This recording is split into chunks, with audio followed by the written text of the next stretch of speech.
Well, glory be and mercy me, we've done it yet again. Here we are on our regular walk around the graveyard. A beautiful day today.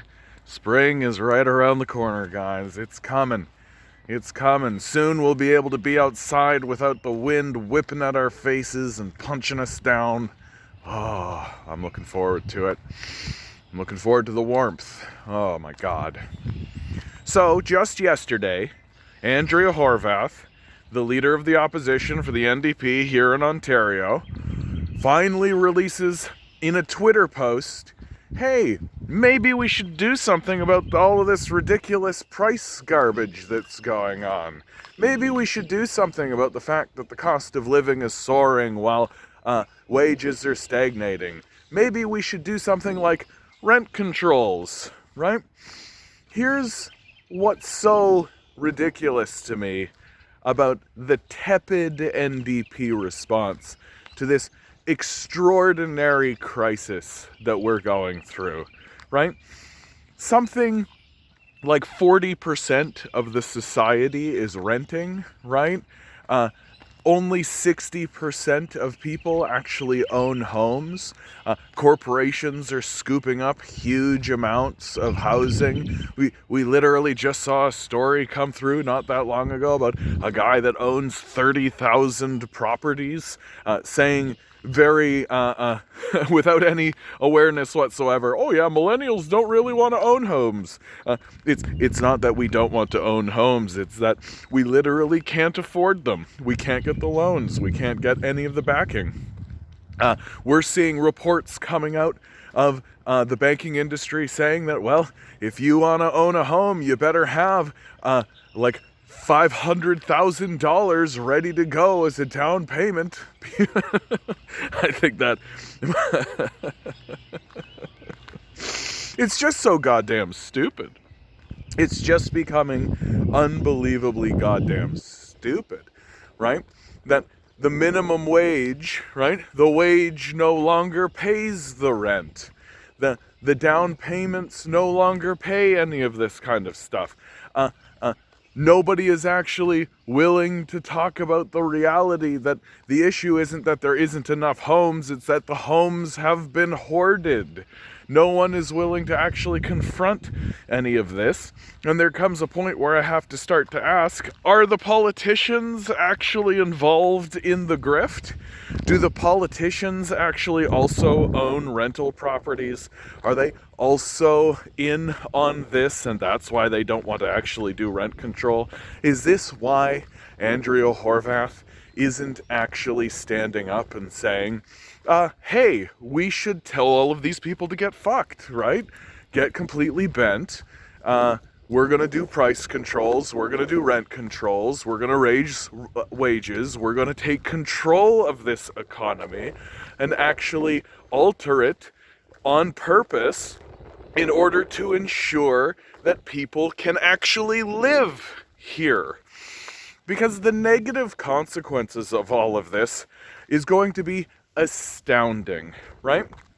Like, the city of Toronto is going to hollow out.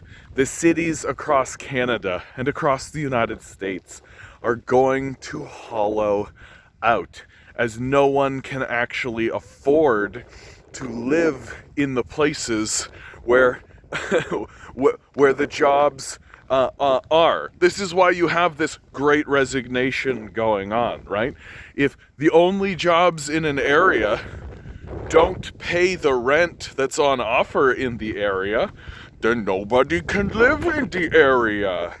These liberal conservative types are so unbelievably thick that they can't put together the most basic of connections, right? That if wage don't pay rent, no one work there. And then what's the response that we're getting from these people? Is it, perhaps we should raise the wage? Is it, perhaps we should do something in order to attract people to come work at these enterprises? No, the response has been, no one wants to work anymore. The problem is government handouts. That's what's going on.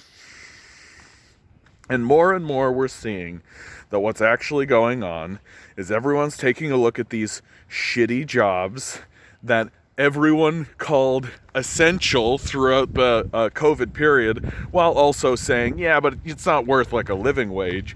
And everybody's starting to say, yeah, go fuck yourselves, right? Very straightforwardly, very calmly. No question about what's going on. And the response from the leadership is essentially bewilderment, right? I'm a communist, right? The name of the channel, the Canadian Commie. Let's use some of that communist analysis, shall we, to understand what's happening. You see, capitalists eat up businesses and monopolize businesses, right? One business gets bigger than another, the other business collapses, and as it collapses, the other business buys it up. The same is true of the housing market, right? Then I'll just use my capital that I'm gaining from the rental market to buy up more houses, then use that capital to buy up more houses, and then use that capital to buy up more houses, and then use that capital to buy up more houses, and then it's even worse than that. Because now we're starting to see buyers in the market who are buying up the market not so that they can turn around and rent it back out, right? They are treating the property as a storage unit for their money. And in fact, for them, the idea of renting this out is just a hassle. They can't be arsed to do it. Why bother getting the rental company? Why bother getting the property company in place? Why bother doing any of this? Dealing with repairs, dealing with maintenance, dealing with any of this. This is just a storage unit for my money. That's all it is. I don't care if I get this passive income. I'm getting passive income because I'm a billionaire in the first place, right? These banks give me money just for having money in the first place. In fact, I'm so wealthy that if things don't go my way, I just tell the politicians that I own to give me money, and they do. We've seen them do that over and over and over and over and over and over and over and over again. And you're seeing that manifest in how the conversation has gone about, hey, have you noticed how prices are going through the roof? Have you noticed how things are going crazy? And we're all walking around pretending like it's supply chain issues, and there's this, that, and the other thing, so it makes sense. Price, don't forget about the Russian war, Ukrainian war, right? That's causing all kinds of problems, etc., so on and so forth. Well, all of that is bullshit. And how do you know? Because the corporations are making more money than they ever have. They're making money hand over fist. That if it really was the case that all of these issues were hurting their bottom line, then you know what would be happening? Their bottom lines would be hurt. And our leadership's response to this overt, obvious lie, right? That the corporations are obviously lying and just jacking up the prices because they can, because they've monopolized the industries and we have nowhere else to go, right? We can't actually buy from anywhere else. So much for your free market capital idea, so much for your libertarian wet dream, right? Just let everybody do what they want. And then certainly monopolies won't show up. I've never played a game called Monopoly. What are you talking about? These monopolizations, the creation of monopolies in the society where we have to buy from the ownership class means that they can freely jack up the price. And the response by the NDP and the quote-unquote leftists, such as they exist here in Canada, can only be described as pathetic. Pathetic and tepid and lame. They are not standing up and telling the truth about the situation that's happening, that we are experiencing an enormous grift. They are not actually telling us the truth about it. And what that means is that even if they do get power, if they start to pursue any of the solutions, their pursuit of these solutions will be as tepid as their campaigning, right? yes, we'll put in rent controls, so we're going to lower your rent by 0.01% over 10 years, right? That's what we've come to expect. That's what we should expect, because that's all that they're actually willing to deliver. So is it any small wonder that a clueless boob like Doug Ford is able to maintain power while no one is actually willing to call him out for his overt and obvious capitulation to a group of psychopathic grifters? We should be doing much better than this. We're the wealthiest country, not the wealthiest, but we're one of the wealthiest countries on earth, right? The idea that people are going to be homeless and that we're going to be experiencing any kind of negative things, like, it's so stupid and seems to be, and the conversation seems to be completely dispelled in conservative and liberal circles by just saying, well, those people should just get a job. Just like walking up to people drowning in a pool saying, those people should just not drown, right? This barbarous cruelty that we are investing ourselves into.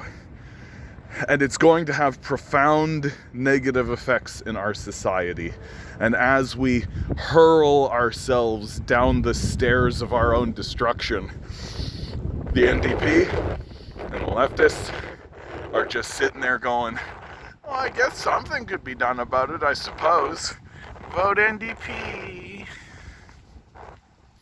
Alright guys, it's the end of this one. If you made it to this point, you gotta like, you gotta share, you gotta subscribe, you gotta tell people I exist. I have a live stream, 6 to 9 p.m. Eastern Standard Time. Come on in.